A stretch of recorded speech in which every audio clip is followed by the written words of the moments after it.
시청자 여러분 안녕하세요. 아티TV 명인명시를 찾아서 진행을 맡은 박영애입니다. 청명한 가을 하늘과 비타민C처럼 상큼한 오늘, 명인명시를 찾아서로 인사드릴 수 있어서 반갑습니다. 오늘 여러분과 함께 명인명시를 찾아서 함께 하실 분은 제5시집 곱게 물들었으며 저자이신 정상화 시인님과 함께 하도록 하겠습니다. 시인님 안녕하세요. 안녕하세요. 네, 오늘 만나 뵙게 돼서 정말 반갑습니다. 반갑습니다. 오늘 가을 하늘이 정말 예쁘죠? 너무너무 아름답습니다. 정말 파란 도화지에 흰 물감을 풀어놓은 듯한데 어쩜 저렇게 아름다울 수 있을까요? 자연이 놓은 그림이죠. 정말 꽃보다도 더 아름다운 것 네. 같은데요. 오늘 이 좋은 날씨 속에서 시인님과 함께 할 수 있어서 정말 기분이 좋습니다. 저도 기쁩니다. 네, 우리 아티TV 명인명시를 찾아서 시청자 여러분들께 시인님의 간단한 소개와 인사 말씀 부탁드리겠습니다. 아티TV 시청자 여러분 반갑습니다. 저는 대한문인협회 울산 지회장을 맡고 있는 정상화 인사드립니다. 반갑습니다. 네, 시인님 여기에서 다시 뵈니까 정말 반가워요. 네. 아마 시인님께서는 명인명시를 찾아서가 오늘 처음이 아니고 이제 두 번째 출연이신데 좀 기분이 남다를 것 같아요. 어떠신가요? 처음에 2016년도가 5년 전에 4년 전인가 처음 이렇게 아직까지 그때 기분이 지금이랑 똑같이 설레면 똑같습니다. 더 젊어지신 것 같아요. 머리가 이렇게 하늘처럼 구름처럼 새가는 것 같아요. 정말 예쁘잖아요. 구름처럼. 아, 멋있어요. 염색을 안 하셔도 정말 멋지십니다. 네.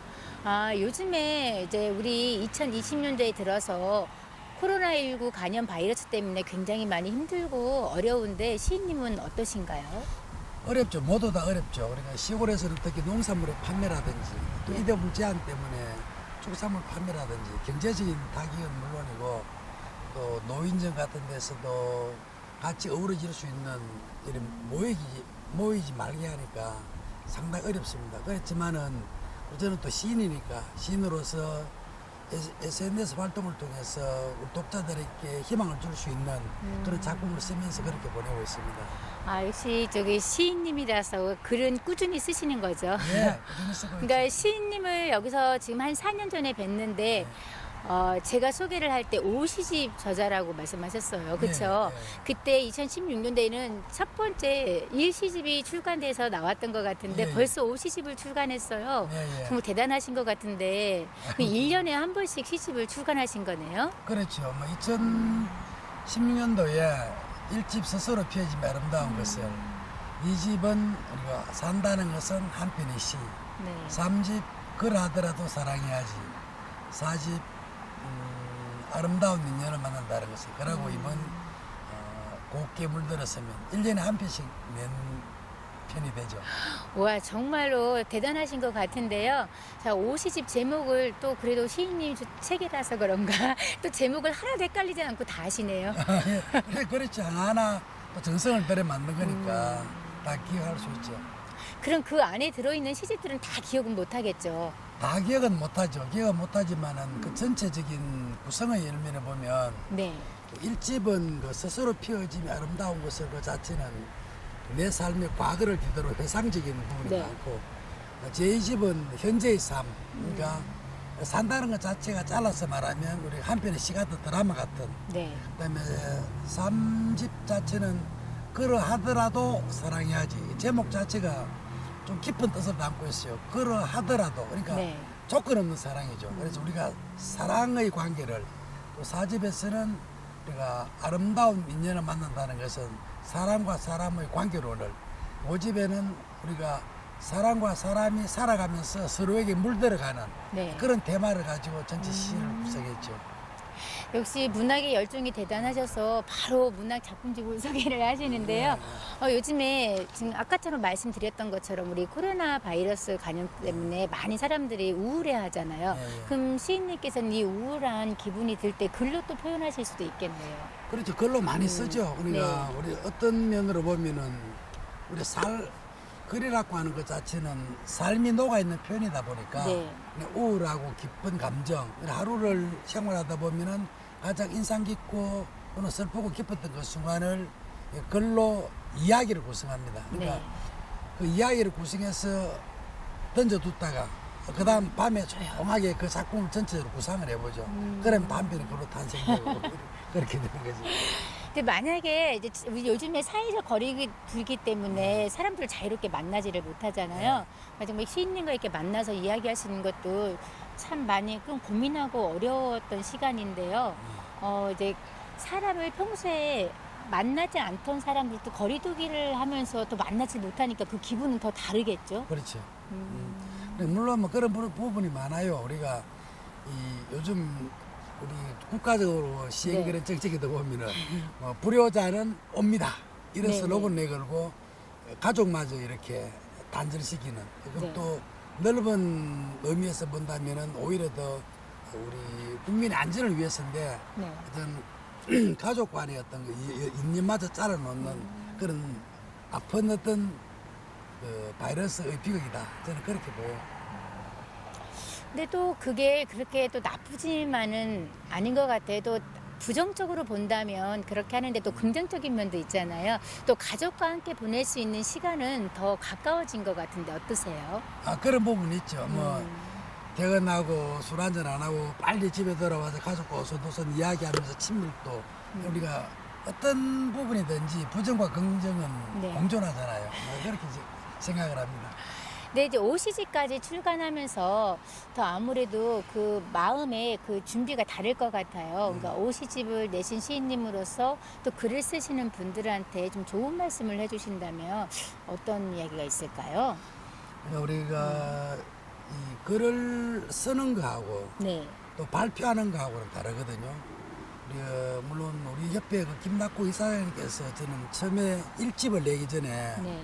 제가 충격적인 말을 했거든요. 말씀을 하셨는데 시집을 내지 않으면 시인이 아니다라고 강하게 강조하셨어요. 그 네. 말을 가만히 뒤돌아보면은 우리가 아무리 뭐 SNS 활동이든 어떤 그 작품을 써놓고 발표하지 않고 묻어둔다면은 의미 없는 거거든요. 네. 그래서 우리가 그것이 글로서 놓여지고 책으로 만들어졌을 때 그 인쇄로서 확인할 수 있는 그 부분에서 우리가 감동은 다르게 전달되고 또 그렇게 글을 씀으로써 스스로를 공부하는 네. 그런 계기가 되잖아요.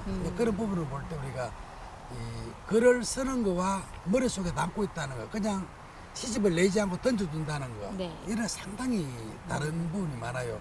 우리 또 우리 회장님께서는 또 낭송을 잘 하시잖아요. 그런 분을 네, 보면 감사합니다. 글을 써놓고 시집 그 자체가 그대로 시각적인 전달의 의미보다 또 그것이 청각으로 전달되는 또 다른 감동을 주거든요. 그래서 그런 부분을 볼 때 시인은 끊임없는 작품을 쓰면서 발표하는 것이 글 쓰는 사람의 어떤 책무다, 저는 그렇게 생각을 합니다. 그런데 요즘에 많이 이렇게 책을 접하지는 않잖아요. 예. 독자분들이. 예. 그래도 그 와중에 책은 또 계속 출간이 되잖아요. 예. 근데 시를 글로 그냥 기록해서 놓는 것과 시집으로 출간했을 때 그 지금 좋은 말씀을 해주셨는데 네. 또 많은 작가님들도 요즘에 젊은 작가님들은 또 책을 내는 걸 선호하지는 않아요. 또 이북이나 아니면은 이제 유튜브 동영상으로도 많이 보여지기 때문에 그런 부분들도 있는데 또 시인님께서는 또 그걸 책으로 보는 거와 많이 다르다고 말씀을 하시는 거든 책을 출간을 해야 된다고 말씀하시는 거죠. 예. 참 안타까운 건 보면은 요즘은 이 서점에 가면 서점에 옛날처럼 독자들의 청이 많지 아니에요. 네. 손가락 하나로서 세계를 들여다볼 수 있고 뭐 어느 시인의 작품을 볼 수 있고 이런 맞추면 그 시들이 다 나오니까 네. 그런데 그런 부분은 일시적이죠. 그러니까 책으로 된 시집을 머리맡에 두고 수시로 때때로 읽어보면서 네. 곱씹어 보는 그 의미하고 또 우리가 이 SNS상에 나타나는 그 활자의 개념하고는 상당히 차이가 있죠. 또 어떤 무게감으로 본다면은 많은 시간이 흐르고 세월이 흘렀을 때 네.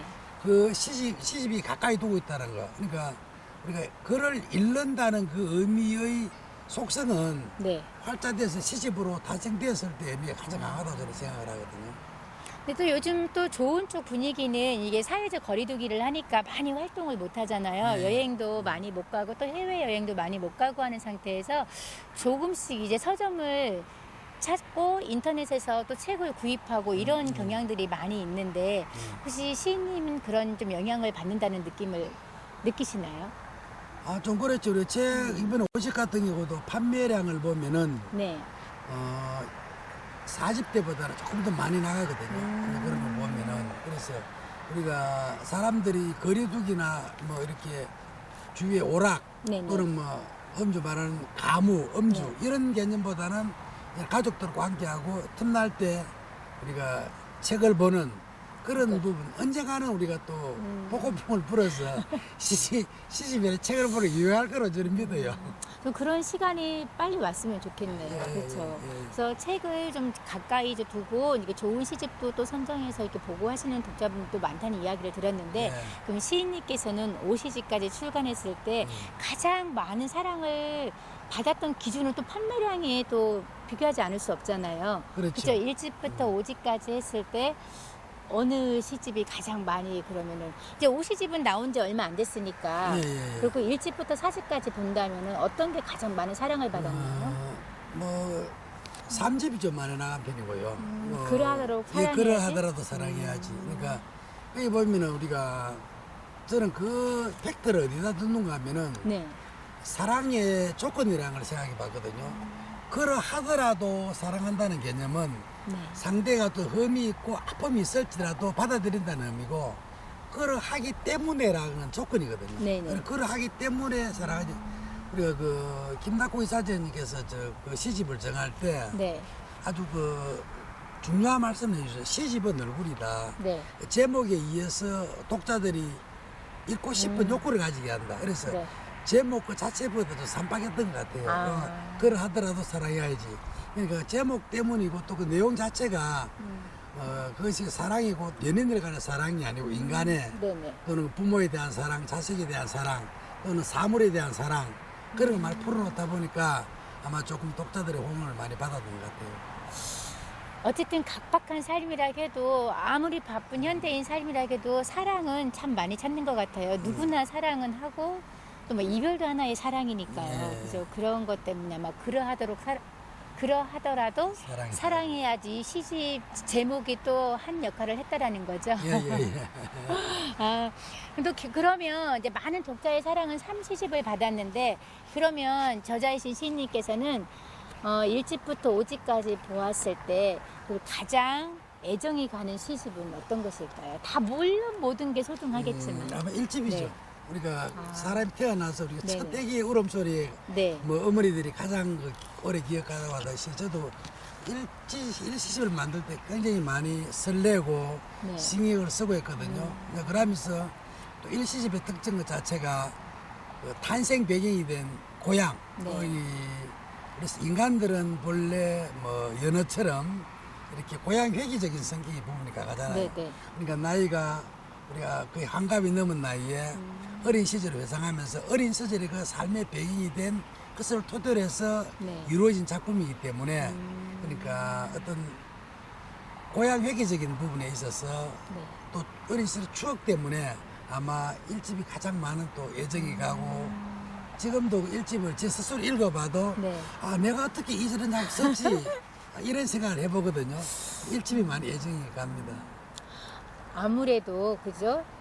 첫 애정이 가는 거잖아요. 예, 예. 처음 투자하고 처음 설레고 아마 좀 미흡한 부분도 일시집일 수도 있어요. 그쵸? 더 다듬어지지 그렇죠. 않은 네. 부분들도 있는데 하여튼 그 풋풋하고 설레는 마음이 담겨 있어서 그리고 또 인생이 담겨져 있는 부분이라 그럴 수도 있을 것 같아요. 맞아. 앞으로도 좀 꾸준한 사랑을 많이 받았으면 좋겠어요. 예, 저도 뭐 그렇게 바람하고 있는데 그게 쉽게 잘 안 되더라고요. 내 뜻대로 되지 않는 거니까. 네네. 글이란 것 자체가 우리가 필자의 손을 떠나면 독자의 몫이니까. 네. 그러니까 이 글 그 자체가 어떤 면으로 보면 우리가 감동을 주는 부분이 있어야 되는데 그러니까 한 편의 시 자체는 하나의 이야기를 담은 한 장의 사진이거든요. 네. 근데 그런 부분들이 이렇게 보는 사람에 따라 보통 기호적인 부분 이런 좋아하는 글과 시라는 글이 다르겠지만은 네. 가장 중요한 진실을 담고 있는 글은 언젠가는 그 빛을 본다 그런 느낌도 많이 받고 있어요. 그리고 어쨌든 1년에 한 번씩 출간한다는 거는 정말 대단한 것 같아요. 근데 주로 시인님께서는 그러니까 그런 시상들을 얻기 위해서 그러니까 저녁에 많이 하시는 건가요? 삶의 현장에서 찾죠. 그러니까 아침에 일어나서 뭐 제 같은 경우 농사를 짓다 보니까 일찍 일어나서 세번 소밥 주고 논에 물기 보고 일하고 도구 치고 비료 치고 하는 그 과정 속에서 사물과 대화하고 자연과 대화하고 꽃들과 대화하고 네. 그렇게 생각을 해서 그걸 많이 머릿속에 보는 사물적 개념 머릿속에 가기는 시기죠. 네네. 그러니까 이야기를 꾸며서 머릿속에 담아뒀다가 밤에는 그걸 풀어내죠. 그러니까 그날 있었던 가장 기억에 남는 부분 또는 슬픈 부분, 아픈 부분을 이야기로 만들어서 글로 적어서 읽어보고 나면 네. 그 글이 재밌으면 시로 만들죠. 다시 퇴고를 해서 이제 퇴고를 해서 만들고. 시로 만들면은 압축해서 운율을 집어넣어서 기본 토대로 만들면 제가 재미있으면 다른 사람도 재미있어요. 제가 재미없으면 다른 사람 재미없어요. 그 시인님께서는 지금 농사를 지은다고 하셨잖아요. 예, 그럼 예. 농부 시인으로 또 제가 전에 소개를 했던 것 같은데 네. 그럼 어떤 일을 좀 그러니까 뭐라 그러까 그러니까 농산물이라고 해야 될까요? 어떤 걸 크게 그때는 막 벼 농사를 굉장히 많이 하신다겠는데 지금도 마찬가지인가요? 예, 그렇죠. 뭐 벼농사 지금 주로 벼농사를 하고 과일 같은 경우는 이제 좀 나이도 있고 힘이 네. 드니까 조금 포기해버리고 지금은 이제는 소목이고 이제 주로 벼농사 그다음 일반 우리 모든 채소들은 시골에서 다 갖고 네네. 먹으니까 자급자족 하는 수준 뭐 그렇게 이 농산 그 자체는 제가 또 농부신이라고 불리어지는 그 특징 자체가 농촌 이야기를 많이 쓰고 생명을 키우다 보면 이 글이 생명이 살아나요. 네네. 왜냐하면 그 농사는 우리 마음대로 되는 건 아니거든요. 자연이 받쳐줘야 되고 그렇죠. 또 아무리 인간이 노력해도 태풍 한번 오면 다 엎어버리고 그러니까 생명을 애정을 쏟고 키우다 보면은 그 마음이 그 작품을 쓰는 마음이 되다 보니까 아마 농부 시인이라고 불리어지고 그게 어떤 면을 보면은 제 글의 바탕을 탄탄하게 하는 소재들이 될 수 있다고 저는 생각을 해요. 그러니까 정상화 시인하면 농부 시인하니까 굉장히 특징적이니까 참 좋을 것도 같아요. 그렇죠? 뭐 도시 사람, 예, 맞아요. 도시 사람들은 또 그걸 농사 그러면 네. 또 우리 거부 반응을 가지는 경우가 있거든요. 그런데 실제적으로 보면 우리가 차를 타고 들녘 보면은 뭐 황금 들녘에 네네. 아름다운 목가적 낭만적 그런데 그 속을 들여다보면 손도 밑에 흙묻히고 너무 삶이 고되죠. 너무 아프고 힘든 작업이거든요. 근데 그런 부분을 우리가 아프지 않고 기쁘지 않고 슬프지 않고 눈물을 흘리지 않으면 글이 안 돼요. 저는 그렇게 생각하거든요. 그래서 뭐 농부신이라 불려지는 것 자체도 저는 자연스럽다고 생각하지 어떤 의미를 부여하고 그렇지는 않았어요. 그러면 농사를 지을 때 이번에 좀 태풍이 좀 많이 왔다 갔잖아요. 네. 좀 피해는 없으셨는지요? 피해 조금 입었죠. 근데 피해 입어도 그거는 막 속고 농사를 짓습니다. 내년에 잘 되겠지. 그러면 또 원래 뭐 피해를 입어도 내년에 잘 되겠지. 그래서 속고 살다 보면 그게 어떤 금전적으로 따지다 보면은 아무것도 아닌데 벼가 예를 들어서 매몰되어 버리면 네. 그 돈의 값어치를 따지면 평당 얼마 안 되거든요. 그런데 어릴 때부터 정성을 들여 키웠기 때문에 가슴이 아픈 거예요. 그게 얼마나 가슴 아픈지 겪어보지 않는 사람 잘 모르거든요. 그런 분이 참 많죠. 근데 가을 하면 사람들이 동경하잖아요, 시골을. 그렇죠? 시인님 말씀처럼 그 겉에서 이렇게 화려한 모습만 보지 않고 그 속에 보면 정말 아프잖아요. 그래서 저는 아직까지 그래 시골에서 살고 싶지는 않은데 시골에서 살고 있어요. 왜 다시 고향으로 돌아가고 싶다. 나는 나이가 들면 시골에 살고 싶다. 이렇게 하시는 분들 많이 있잖아요. 근데 그건 잠깐인 것 같더라고요. 그러니까 그렇죠. 현실은 좀 힘들잖아요, 많이. 그래서 시인님께서 그런 애환들을 많이 담아낸다고 하면 또 거의 할머니, 할아버지들도 또 시인님 시를 찾지 않을까. 예, 그 비근한 예로 많이 일집부터 많이 찾고 있는데 네.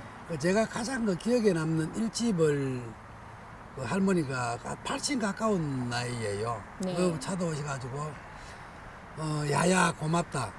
내 일평생 한글을 깨우치고 나서 네. 처음부터 끝까지 읽은 이 책이 처음이다. 그랬을 때 그 기분. 네. 이번에 그 5집을 편집하고 할머니가 그 유모차, 네네. 유모차를 막 끄잡고 네. 대문하러 들어오시는 거예요. 네네. 그 유모차에 보면 서리 때 콩, 까만 콩, 그다음에 부추전 네. 이런 거 막 이렇게 열무하고 이렇게 해서 이거 줄 테니까 야야 시집 한번 도고 이러거든요 할머니들이. 근데 그때는 참 그냥 드린다 해도 네. 그럴 수 없다면서 두고 갈 때. 그래서 그런 그 내용 도시인들이 볼 때 젊은 사람들도 이해할 수 없는 어려운 용어들이 많은데 시골 할머니들이다 보니까 또 제가 글을 쓰는 특징이 쉽게 풀었었잖아요. 네네. 쉽게 풀었다면서 메시지를 던지기 때문에 할머니들도 굉장히 좋아하세요. 어떤 제가 글을 쓰면서도 그래요. 뭐 글을 좀 비틀어 쓰고 좀 이렇게 속에 은유를 많이 넣고 싶어도 어떤 제가 바람하는 것은 읽혀지지 않은 것은 죽은 거잖아요. 네네. 초등학생이 읽어도 젊은 층이 읽어도 할머니들 읽어도 공유할 수 있는 글 그런 쪽으로 제만의 어떤 특징적 요소로서 글을 쓰고 있다 보면은 참 할머니들이 와서 읽으면 기분 좋죠 제가. 그러니까 많은 독자와 계층에 상관없이 소통하고 싶은 게 시인의 마음이라는 거죠. 그래서 아마 더 많은 사랑을 받고 있지 않나 싶습니다. 과찬이십니다.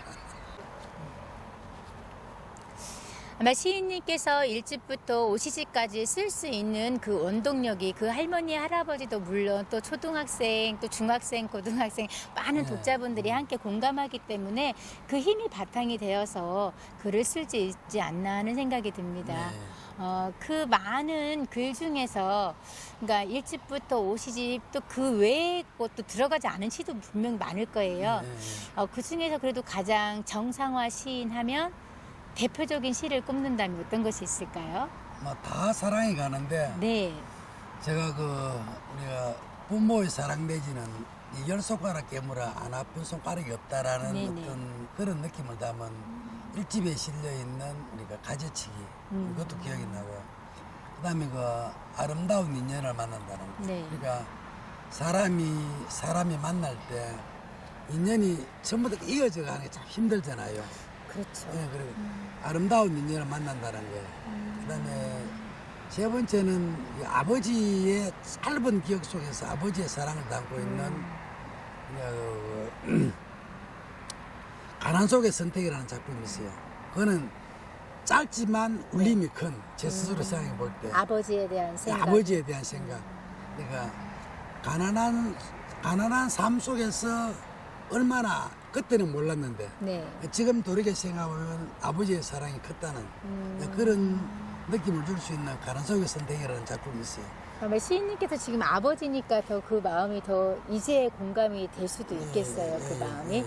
그러니까 그 아름다운 인연을 만난다는 것은 저와도 좀 특별한 인연이 있는 것 같은데 저 시인님 저기 따님께서 결혼하실 때 아마 제가 이거 축시로 낭송을 했던 기억이 나네요. 예, 도움도 컸죠. 뭐 또 네. 우리 신이 우리 회장님도 또 네. 목소리도 너무 아름답시고 하니까 아마 그 결혼식 때 어느 결혼식 시를 낭송하는 결혼식은 없었거든요. 그래서 그 시 내용도 네. 물론이지만 또 낭송이 아름답게 울려 퍼짐에 따라서 오랜 그 아름다운 추억을 오래 간직할 수 있는 그런 결혼식이 돼서 너무나 또 감사했고 고마웠고 잘 살고 있죠? 예. 잘 살고 지금 아들 하나 놓고 아, 손주 보셨어요? 예, 손주. 아, 축하드립니다. 잘 살아야죠. 예. 그러면 이 세 편 중에서 또 우리 독자분과 또 시청자분들께 시인님의 육성으로 한 편을 들려주신다면 저 어떤 시를 선택하셔 들려주시겠어요? 또 목소리도 그래 아름답지 않으니까 짧은 거 가난 속의 선택을 한번 들려드리도록 또 하겠습니다. 아버지의 마음을 담아서 아버지의 예. 목소리로 들려주는 것도 참 괜찮을 것 같습니다. 예. 그러면 이렇게 육성으로 듣는 시 굉장히 기대하면서 듣겠습니다. 예. 부탁합니다. 예, 고맙습니다.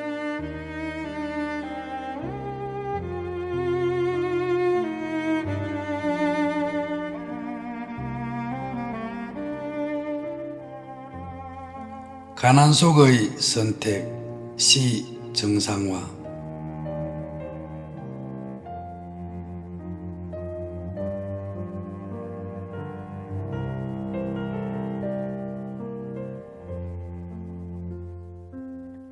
아버지 9일 광산 옥회를 가시고 술 조금 드신 날은 라면 땅을 꼭 한 봉지만 싸오셨다.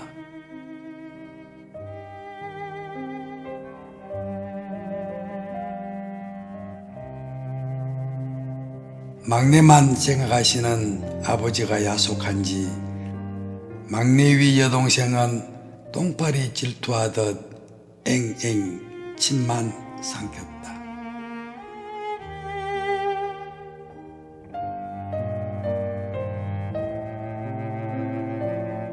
그땐 몰랐다. 막둥이는 아버지와 함께하는 시간이 가장 짧다는 것을.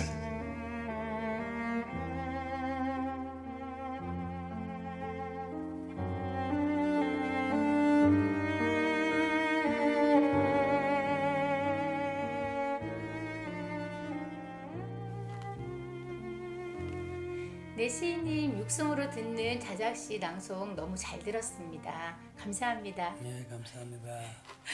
좀 4년 전보다 훨씬 좋아진 것 같은데 집에서 낭송 연습을 좀 많이 하셨어요? 연습은 하지 않고 그냥 퇴고하면서 한 10번, 20번 계속 그 작품 읽어보죠. 읽어보면 그 리듬감을 찾기 위해서. 그러다 보면은 호흡이나 이런 게 조금만 안 나아지겠습니까? 그래도 굉장히 자신감 갖고 많이 나아졌다는 표정이네요, 얼굴이. 죄송합니다. 제가 그렇게 말씀을 안 했으면, 네. 네, 정말 근데 좋았어요. 고맙습니다. 네, 시인님께서는 신앙송도 굉장히 관심이 많으시잖아요. 예. 그래서 시인님 작품이 이게 신앙송으로 굉장히 제작이 많이 되어 있습니다. 네. 그래서 더 많은 사랑을 받고 있는데 아마 시인님 시도 신앙송 영상으로 제작되어 있기 때문에 더 많은 홍보 효과도 있지 않았나 싶어요. 그렇죠. 뭐 시랑은 이래 우리가 읽는 느낌하고 네. 청각으로 느껴서 눈을 감고 그 모습을 상상해 나오는 느낌이 굉장히 다르거든요. 울림도 크고. 네. 그래서 우리가 일반적으로 보면 대중가요가 가사가 노래로 전달돼서 감정을 울리듯이 시는 결국 낭송으로서 그 어떤 네. 감정에 매듭을 짓지 않나 이렇게 생각을 하죠.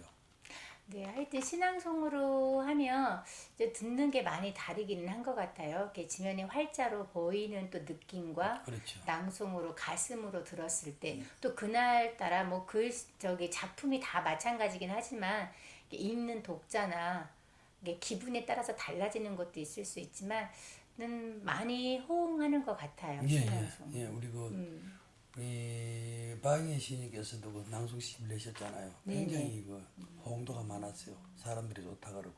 또 그거 아마 그 사람들이 또 찾고 그래가지고 네. 저도 이렇게 많이 이렇게 드리곤 했는데 정말 그 감정 전달의 측면에서는 낭송이 굉장히 그 눈으로서 느낄 수 없는 청각으로서의 또 효과 그게 굉장히 큰 것 같아요. 네, 그래서 시인님들도 요즘에는 낭송을 또 많이 배우시더라고요. 근데 시인님께서는 혹시 낭송가로서 도전할 목소리도 안 이쁘고 해서 그냥 근데 그만 열심히 쓰겠습니다. 네. 아니 근데 이렇게 소리 내서 읽으면 퇴고할 때도 굉장히 많은 도움이 되죠. 도움이 되죠. 시를 퇴고할 예. 때. 호흡 결국 네. 시는 온율의 문학이잖아요. 그러니까 그 시를 처음부터 끝까지 10번 수업 읽다 보면은 네. 막힘이 있다는 것은 그 리듬이 끊어진다는 말이거든요. 그래서 퇴고할 때 굉장히 많이 도움이 돼요. 또 이렇게 시인님께서 이렇게 또 멋지게 육성으로 낭송도 해주시고 또 좋은 이야기도 많이 들려주셨는데 또 시인님께서 농부 시인이기도 하지만 또 효자로도 소문이 났어요. 어떻게 하면 효자 시인이라고 소문이 날까요? 그럼 과찬이시고 우리가 이 삶 속에 결국 시가 숨어 있으니까 네. 그러니까 농사를 지으면서 직업이 농업이다 보니까 그 소재가 자연들이 많다 보니까 농부 시인이라는 말을 듣게 되고 또 이제 어머니를 모시고 있다 보니까 끝없는 면을 보면은 지금 어머니께서 이렇게 한 3년 좀 넘었죠. 굉장히 편찮으시다고 들었는데. 네. 천정만 바라보고 계시다 보니까 그걸 수발하다 보면은 인간애가 느껴져요. 거기서 조금 이렇게 글을 쓰고 또 SNS 상에 조금 그런 부분 비치고 하다 보니까 그렇게 뭐 효자다 이런 말을 하는데 그거는 또 과찬인 것 같고 누구나 하는 부분이 아닌가 이렇게 생각합니다. 굉장히 좀 겸손의 말씀인 것 같아요. 저 자식이라고 해서 다 부모를 모시기가 쉽지는 않은 것 같아요. 그런 이야기 있잖아요. 내 자식의 3분의 1만큼 부모에게 한다 그러면 정말 그렇게 큰 효자가 없다고 하더라고요. 근데 그게 잘 안 되죠, 현실에서는. 그래 참 힘들죠. 왜냐면 제 자신도 우리가 보면 때론 그 어머니를 수발하다 보면은 우리가 뭐 대소변을 이렇게 치우고 네. 밤에 잠 못 자고 이렇게 하는 순간에는 울컥울컥하는 감정이 인간이기 때문에 있을 수 네. 있어요. 그런데 굉장히 그게 힘들고 어렵잖아요. 힘들고 어려운 그 상황 그 자체를 어떤 미움으로 승화시키다 보면 현실이 너무 괴로워지잖아요. 그리고 우리는 관계라는 게 있습니다. 우리가 박인혜 선생님과 네. 저하고의 관계, 또 사람과 사람과의 관계, 부모와 자식과의 관계. 그 관계론에서 가장 우리가 주의해야 할 부분은 그게 사랑으로 바라봐야 된다는 거죠. 이게 미움으로 바라다 보면은 관계가 끊어져요. 예, 그래서 그런 부분으로 이렇게 자꾸 대하다 보니까 아마 글도 그 속에서 자꾸 그런 부분이 나오고 이러다 보니까 사람들이 그런 쪽으로 보는 경우가 좀 많죠. 그런데 저는 이렇게 뭐 특별하게 나보다 뛰어나 특출하다가 아니고 인간으로서 당연히 해야 될 걸어가는 그래도 받아들이는 그런 거죠. 그래도 3년 김병의 효자 없다잖아요. 이제 3년 하면서 또 엄마를 보면서 굉장히 또 시신도 얻을 수 있을 때 엄마에 관한 신화 그렇게 같은 또 친구 같은 느낌일 수 있고 아니면 다시 엄마가 아기 같은 느낌이 든다고 좀 그럴 수 입장이 바뀌어서 그쵸. 예. 내가 어릴 때는 아들이었지만 지금 내가 아버지로서 아기를 돌보듯이 좀 많이 다를 것 같아요. 느끼는 부분이. 예, 맞죠. 그 어머니가 뇌종양 수술한 지가 한 20년 정도 됐는데 나이가 들수록 애기가 되어가요. 그래 이제 또 어떤 면으로 보면은 우리가 부모가 우리 어릴 때를 뒤돌아보면은 다 우리 7, 6 독립할 때까지 부모들이 다 우리가 뭐 기지개 갈고 다 했잖아요. 네네. 그럼 어떤 내가 키우기 위해서 그만큼 했는데 또 점점점 연세가 들어가고 나이가 들어감에 따라서 그 부분이 이제 결국 거꾸로 되는 부분이라. 네네. 그러니까 애기적인 부분도 있고 요즘 어머니도 가끔 정신이 왔다 갔다 하는 경우가 가끔 있어요. 그러다 보면 내 새끼가 이렇게 하면 뭐 그냥 뭐라카노 정신이 비울 때는 네. 그렇게 말씀하시고 하는데 그 부모의 개념은 천륜이거든요. 천륜. 근데 끊을 수 없는 부분이다 보니까 요즘은 또 뭐 흔히 금전적 개념으로 써가지고 뭐 양로원에 이렇게 많이 보내곤 하는데 그것보다는 그냥 그 어머니의 가슴을 그대로 있는 그대로 받아들이고 그러니까 그 그대로의 모습을 또 이렇게 자연스럽게 이렇게 같이 늘어가고 싶어요 그냥. 그렇죠. 그러니까 그래도 시인님은 어머니와 소통이 잘 된다라는 거예요. 그죠? 어머니들은 그렇더라고요. 이렇게 많은 물질을 주어서 좋은 것도 있지만 이렇게 속을 풀어주고 마음을 편안하게 해주는 자식이 참 좋다고 이렇게 말씀을 많이 하시더라고요. 시인님께서는 또 쉽지 않은 길이지만 그걸 긍정적으로 받아들이고 또 어머니와 소통을 하시면서 작품 속에 보면 어머니와 대화를 나누는 이야기들도 많이 있고 그냥 일상적인 이야기들이 시로 또 이렇게 승화되어서 표현되는 부분들이 많이 있더라고요. 또 그만큼 관계가 좋으니까 또 그럴 수도 있고. 그렇죠. 어머니에 관한 시간 100편 정도 있어요. 제가 네네. 대충 이렇게 헤아려 보면은 네. 그게 가장 우리 인간애거든요. 우리가 작품이 이렇게 나온다는 것은 대화 속에서 나올 수도 있고 때론 그건 일평생을 살아온 어머니의 네. 한 말 그 툭 던지는 그 말 한마디가 시일 수 있는 경우가 있어요. 그러기 또 시를 지는 동기가 되기도 하고 또 우리 그런 부분들이 현대사회에서 각박해져가고 부모를 모시지 않으려는 그런 사람들에게 조금이라도 울림이 될 수 있다면 네. 하는 그런 부분에서도 의도적으로 또 어머니에 대한 시를 쓴 경우가 또 있습니다. 작품의 동기도 되지만 그러나 네. 작품은 결국 진실이거든요. 그러니까 있는 그대로의 삶 속에서 진실을 담아냄으로써 아마 그것이 어떤 제 자신이 글어서는 바탕 일부분도 되지 않았나 그런 생각도 한번 좀 해봅니다. 그리고 시인님 이게 아들이 시인이잖아요. 예. 어머님이 시인인 거 아시죠, 시인님이? 예, 알죠. 그래서 지금 가끔 이렇게 네. 어머니 이제 잠 못 드시고 할 때 제 네. 시 읽어줍니다. 아, 이렇게 그래요? 읽어주면 가만 눈 감고 있다가 때는 웃기도 하고 뭐 어머니가 가끔 이렇게 직설적인 이 비속어 욕설을 좀 많이 하시거든요. 거기서 이렇게 어머니 이야기하면 왜 내 얘기를 썼냐고 말씀 안 하시나요? 그래 막 하다 보면은 내가 그걸 하더나. 내가 그런 말 안 했는데 그런 웃으시기도 하고. 근데 그게 어떤 부분에 보면은 그 소통의 의미도 되고 또 어머니의 그 심정을 위로하는 부분도 되고 뭐 그런 게 좀 있죠. 그러니까 24시간 다 이렇게 천장만 바라보고 있다 보면 네. 잠자는 시간이 밤이고 눈 깬 네. 시간이 낮이거든요. 그러니까 그걸 이렇게 우리가 뭐 어떤 겪어보지 않은 사람은 그 심정을 잘 몰라요. 그러니까 얼마나 소중한지. 정말 아들 오기만을 기다리겠어요, 어머님은. 그죠? 그렇지. 낮에 나가니까 아유 우리 아들 언제 오는지 그럼 기다릴 것 같은데 생각이 나는데 아마 그 일시집에 있는 건가? 그러니까 아들이 이게 배고플까봐 저녁에 이렇게 라면 끓여서 막 검정고무째 끓여서 그 일시집 들어있던 시 같은데. 예. 네. 그 제가 막 일할 때 네. 밤늦게 안 돌아오니까 텅텅 불은 라면을 네. 이렇게 끓여와서 이렇게 그 어려운 끌기를 끄자고 왔을 때 이제 그게 부모 사랑인 것 같아요.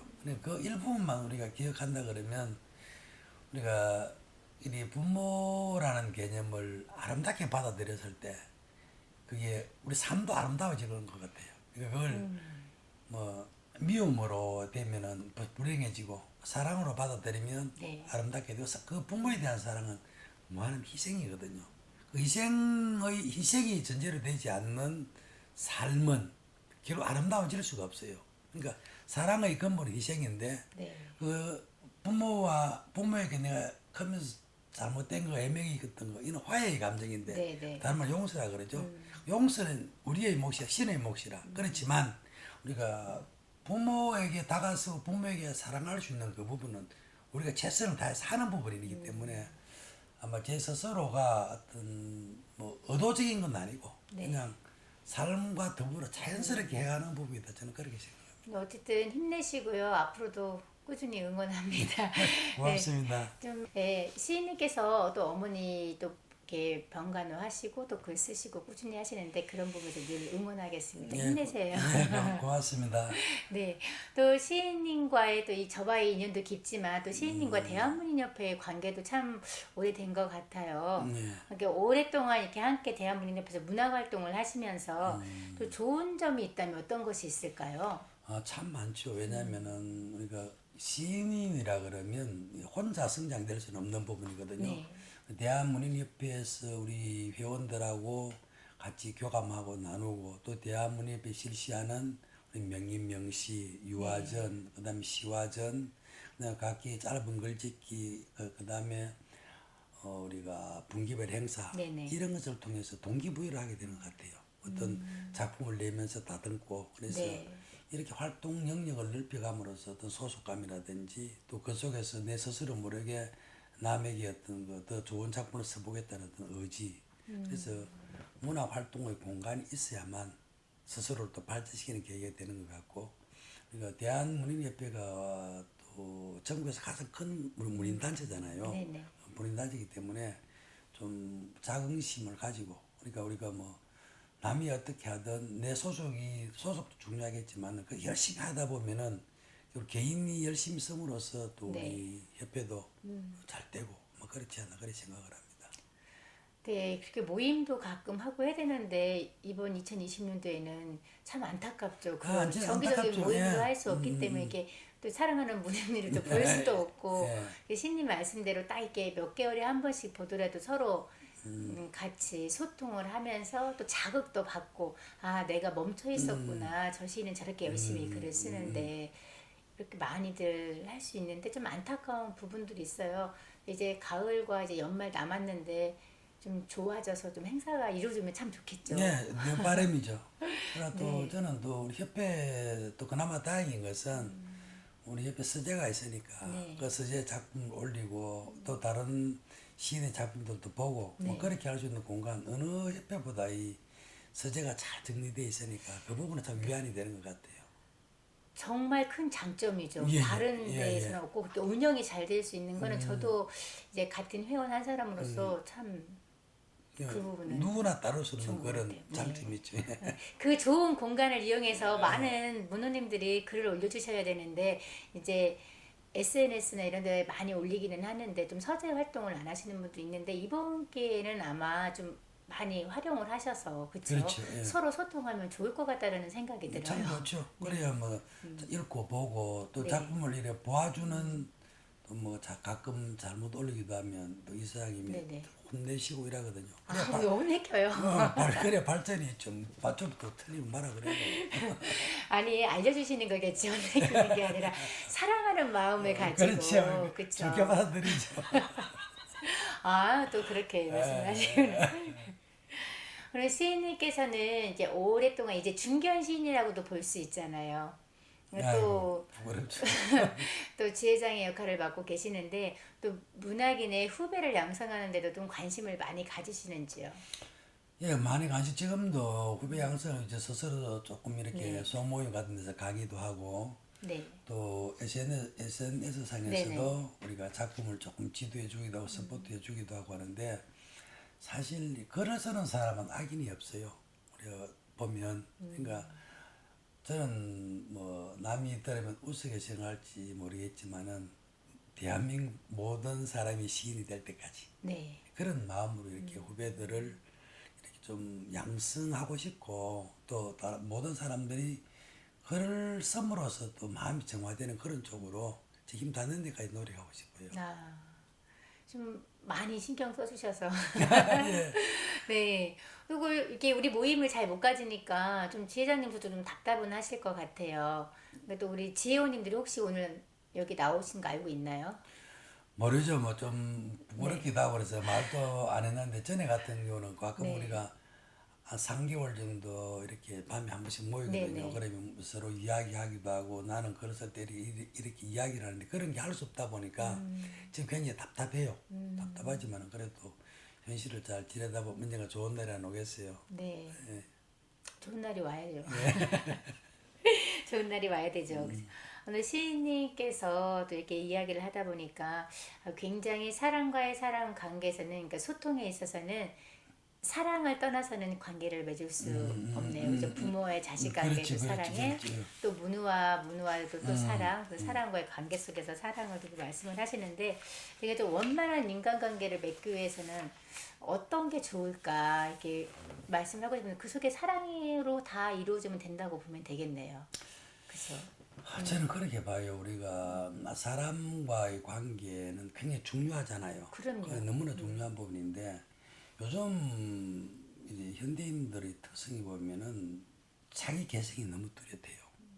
자기 개성이 너무 뚜렷하다 보니까 이제 자기의 생각과 다르다면 좀 기분 나빠하고 배척하고 저는 그건 아니라고 보거든요.